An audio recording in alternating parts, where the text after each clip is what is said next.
খাগড়াছড়ির গুইমারায় যাত্রীবাহী বাসের চাপায় কুবেন জয়ী ত্রিপুরা নামের এক মোটরসাইকেল চালক নিহত হয়েছেন। এতে আহত হয়েছেন আরেক মোটরসাইকেল আরোহী। ৪ ফেব্রুয়ারি বুধবার রাত ৯টার দিকে গুইমারা ইউনিয়নের বাইলাছড়ি স্কুলপাড়া নামক এলাকায় এই দুর্ঘটনাটি ঘটে।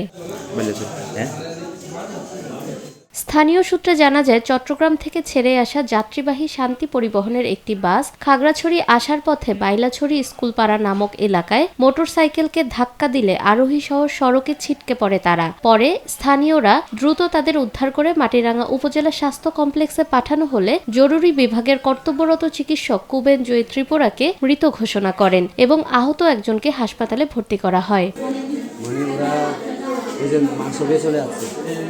ওরা আত্মীয় বাড়ি গেছে, এখান থেকে বের হচ্ছে, শান্তি গাড়ি মারি দিয়েছে। গুইমারা থানার ওসি ঘটনা নিশ্চিত করে জানান, আইনি কার্যক্রম চলমান রয়েছে। দুর্ঘটনা কবলিত দুটি গাড়ি জব্দ করা হয়েছে।